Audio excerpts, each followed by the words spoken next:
Bro, comparison is the thief of joy. So, bro, I'm not gonna lie to you, these past few days, I was feeling, a bit, when you're feeling like very lazy and a bit sad, right? Because I'm not gonna lie, like, I don't have any social media. I deleted Instagram, TikTok, X, right? All of these social media platforms except for YouTube and WhatsApp. That's all I have. But I'm not gonna lie, on YouTube, when I'm scrolling, I see these, influencers with like jacked physiques, and I'm still in the very start, right? And they've read like so many books, and they have like amazing mental health, and they're like they don't use their phone at all, right? And I was feeling a bit down, right? And it really hit me, right? Like people think we need to learn more. Like everyone says this. Like most people think, oh, I need to just learn more and learn more. But really, we need to be reminded like way more than we need to be taught. Let's be honest, because like memory and time have like an inverse relationship. And I used to always tell myself this. Oh, comparison is the thief of joy. But I want to break this down, me and you, bro, because this is something that we have in our evolutionary hardwiring. So basically, for hundreds of thousands of years, bro, we always compared ourselves, especially as men. Like, here's the thing. There's a law in biology called the law of parental investment. Basically, men, because they give less time and energy to the offspring, they compete for resources and women and mates, right? And women, because they give way more time and energy to the offspring, they select the best men and, reproduce with them and mate with them. And that's basically how we've made it for hundreds of thousands of years. The men compete to level up in the social hierarchy, right? Basically improve themselves. That's what we do today, right? And the women select, and they select the best men, right? And we needed to compare ourselves because we were in like such tight circles. We were in such like small tribes, and you had like a tribe of like 30 or 50 people, right? This is like hundreds of thousands of years ago, right?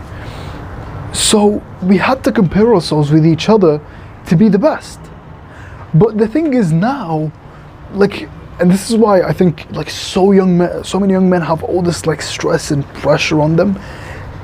You are competing against billions of men, right? Because of the internet, and like the world has opened up massively, right? You are competing with billions of men. But really, this is why I think like one of the best rules in Jordan Peterson's book 12 Rules for Life is compare yourself to who you were yesterday. Because here's the thing, yes, evolution, Darwin says that, yes, we compete against other men. It's just a law of biology.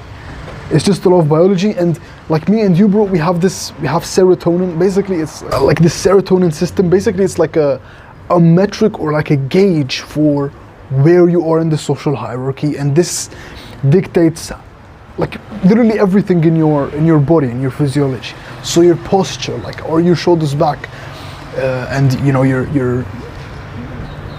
your shoulders are down and back, right? You're standing up straight. That means you're high up in the social hierarchy. If you're not, and this is how I see most young men nowadays, and I was like that for a very long time, is we just walk with our heads down and shoulders hunched, and like our voices are so low, right? And we're breathing from our mouths, right? It's because of low serotonin. And the thing is, this is what actually antidepressants do. Like the thing is, what people don't understand, man, is young men are not clinically depressed. We are depressed because the modern world destroyed our lives. Now, I'm not saying that, oh, we're blaming the modern world. No, we are absolutely responsible for our lives. But me and you, bro, here's the thing. It's all because we are not living like human beings. It's all because of that. We keep seeing on social media all these other influences and keep comparing ourselves to them. Watching porn and fapping, that's disgusting. It's absolutely disgusting. Playing video games, which is a zero-sum game that doesn't make any sense anyways. Oh, I'm level 100 in Clash of Clans. Who cares, man? So, like, we need to grow a pair of balls, man. I'm just being honest. Like, we just man up and be the best versions of ourselves and improve ourselves. And actually be masculine men. Like, bro, you don't know how much potential you have inside of you. You don't know, like you have insane potential. You can literally conquer this entire world. If you just get one thing, which is your mindset straight. You just need to get your mindset in check. Get all those limiting beliefs out of your mind. Stop comparing yourself to other people. And I promise you, this whole world is gonna be yours. If you just put in the work and learn. Learn and do. And if you just learn and take action, learn and take action. But yeah, like comparison, and this is my stance on competition, right? It just doesn't make sense nowadays. Because here's the thing, like, yes, of course, like for most of our history as human beings, competition did make sense, right? We had to compare ourselves with other men and tell ourselves that we're better, and you know, see every man's weak spot and improve that in ourselves, right? And just, we had to do like this analytical thing because we just lived in little tribes. Like we had like a tribe of like 50 men and 50 women. So like your maximum is you're gonna mate with like 50 women.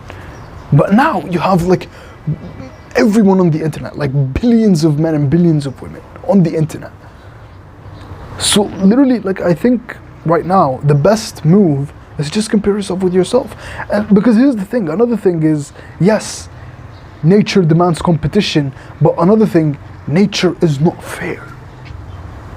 Nature is not fair. Like if you imagine competition as like a race of men, right? Like we see like races in the Olympics, right? Like Usain Bolt and, you know, Tyson Gay, you know, they're all standing on like the same line, right? But in real life, it's not like that. Maybe you're standing at the start line, but someone else is standing way behind you. And someone else is standing 10 meters in front of you. And someone else is standing 100 meters in front of you. They already finished the race. And someone else is standing like 200 meters in front of the finish line. It's not fair, man. It's not fair, but guess what?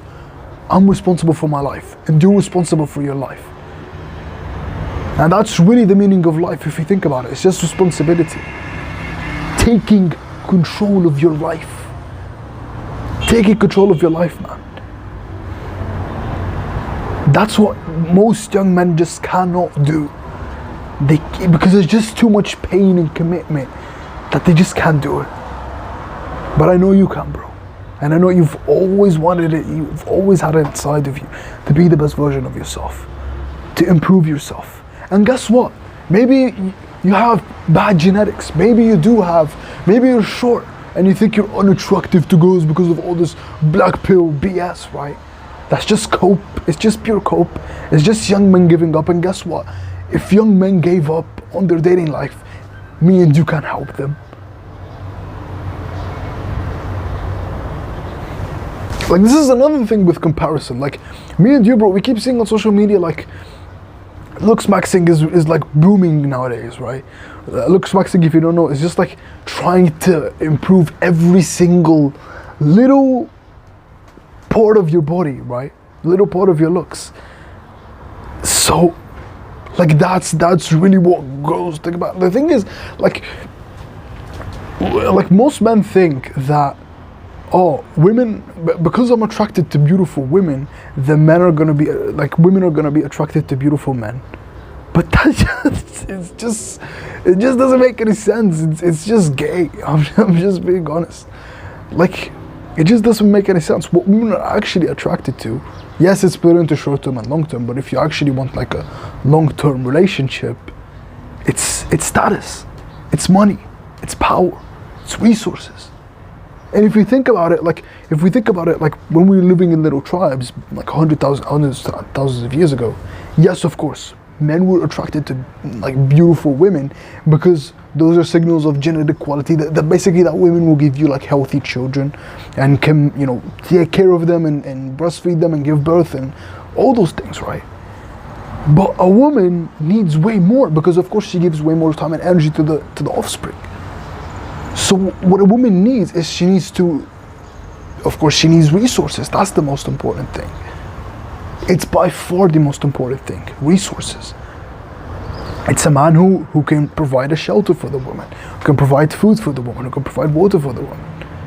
who can protect her, who can provide for her. Now I will say, in the short term, so if a woman just wants to have sex with a man, evolutionarily speaking, it's all about good genes now. So yes, it's about looks, it's about, you know, having like a V-taper, V-shaped physiques, that signals strength. But guess what? That's all within your control.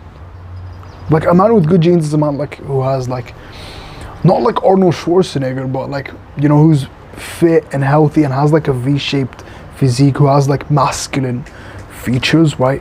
And this is why I always say, like, the best thing to do is to go to the gym, is to obsess over fitness, is to obsess over going to the gym, eating healthy, you know, sleeping early. Like if you genuinely have like a 10 out of 10 physique, you just max out your looks, honestly, because like your body fat decreases, your face, like your jawline becomes more defined, like everything in your looks improves. So the black pill, which is like, oh, only men who are tall and handsome and 6'3" with blue shaped eyes and negative canthal tilt are genetically gifted, they get all the women. That's just a cop out. That's a cop out, man.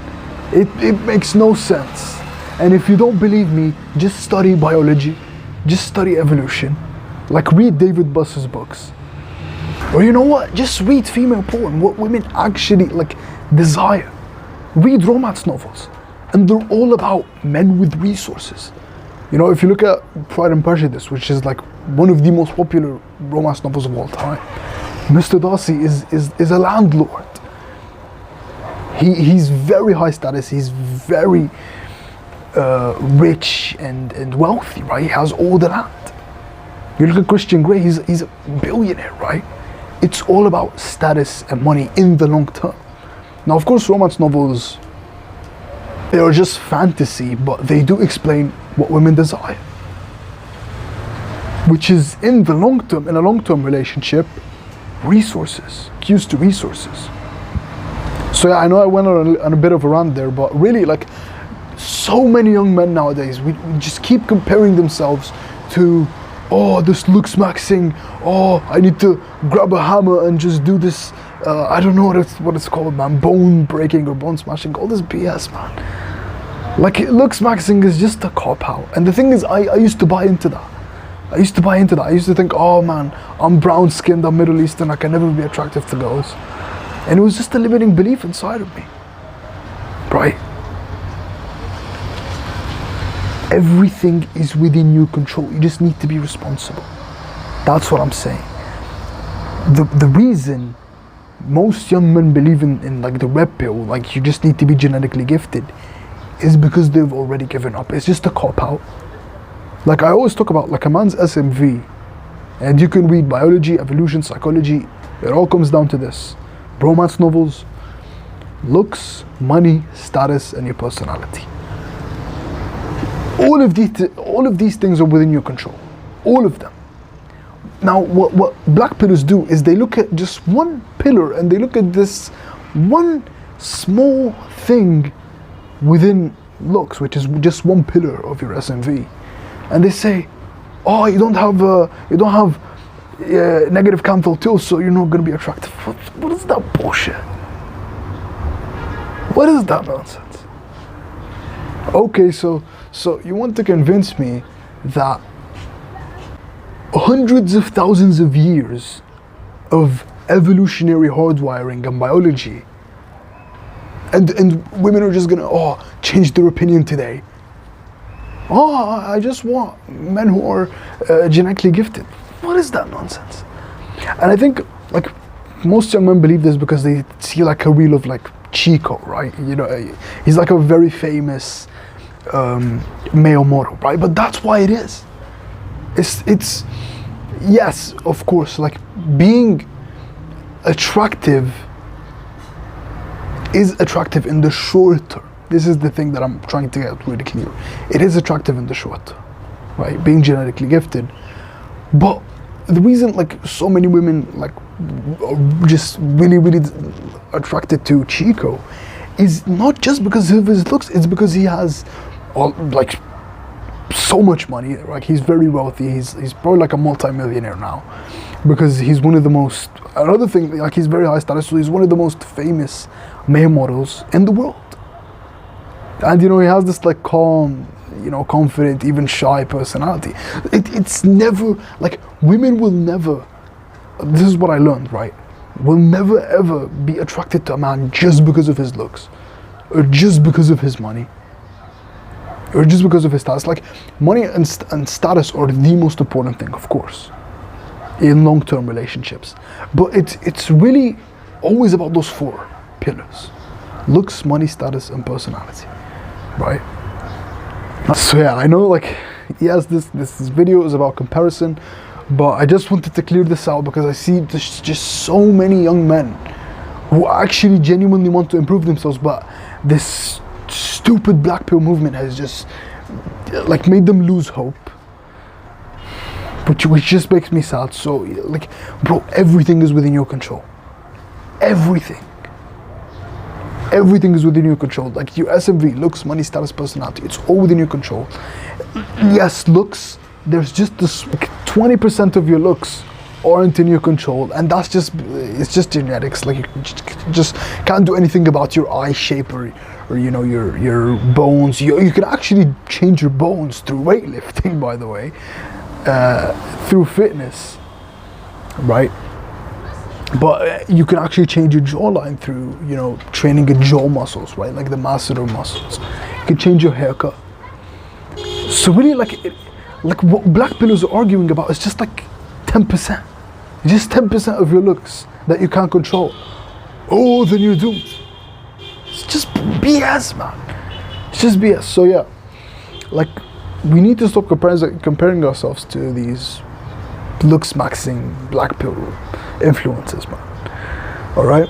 Yeah. So yeah, like, really what I'm trying to say in this video, bro, is like, comparison, especially on social media, it's just so toxic. It's just very toxic, and it's not how we human beings are supposed to live.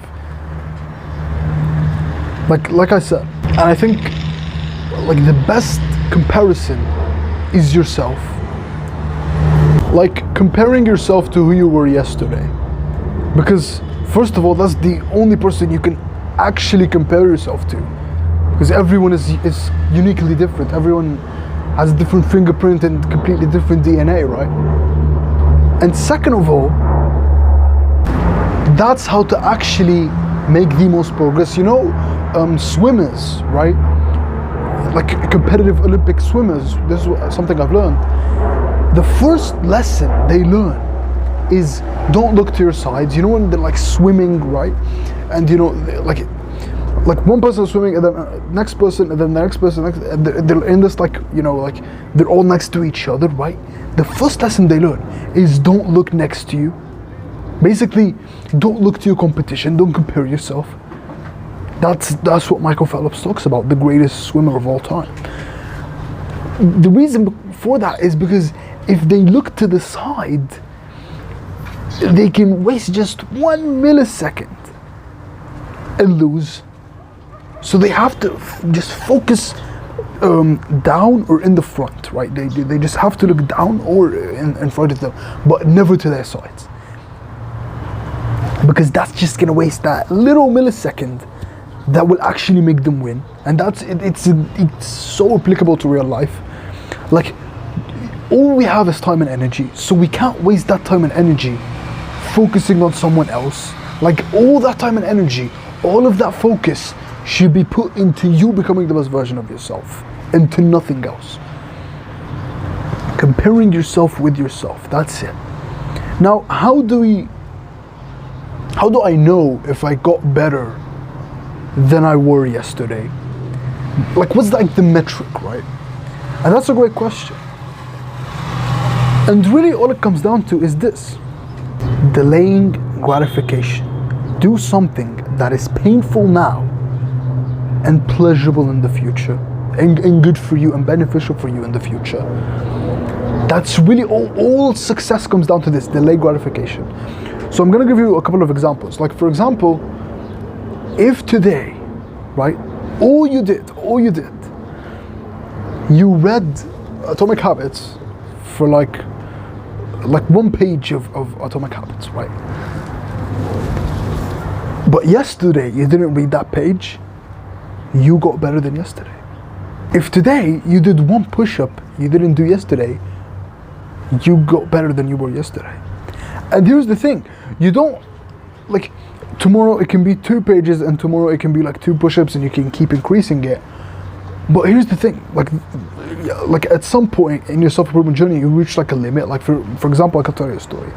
Like right now I meditate for 30 minutes, which is like really the optimal time. Journal for 30 minutes, which is optimal. And I do yoga for 1 hour and weightlifting for 1 hour. And I read for 3 hours. Like, I can increase above that, but like one of the laws of systems is the law of diminishing returns. Like at some point the returns are just diminishing. But here's the thing, if today I meditated for 30 minutes, journaled for 30 minutes, worked out and did yoga for 2 hours, right, and read for 3 hours, I am like 10 times better than I were yesterday, or even 100 times better than I were yesterday, because I learned more things. My mental health improved more. You know, my health became better today. And tomorrow, if I do the same thing is gonna happen. My mental health is gonna be better because I meditated and journaled. My physique is gonna be a little bit better. My health is gonna be a little bit better. And if you just keep stacking those small actions, like just setting the bar like so low, it can be just 1 page, just 1 push-up, and you tick off the box for exercise or the box for reading. 1 mindful breath, tick off the box for meditation. It's not about like the events, it's not about intensity. It's all about consistency. It's all about discipline. It's all about doing the hard work, especially when you don't feel like it. When you keep doing those things for years, right? If you do that for 1 year, this is actually, I learned this from the book Atomic Habits, by the way.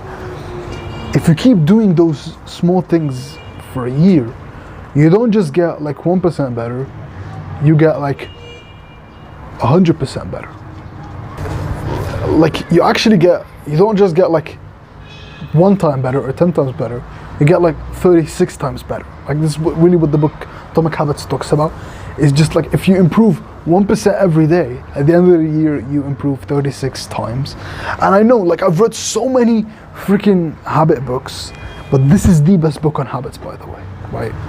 So yeah, I know this was a bit of a long video, but really, comparison is the thief of joy, bro. Like the best strategy is to just compare yourself to who you were yesterday, and yeah, that's it.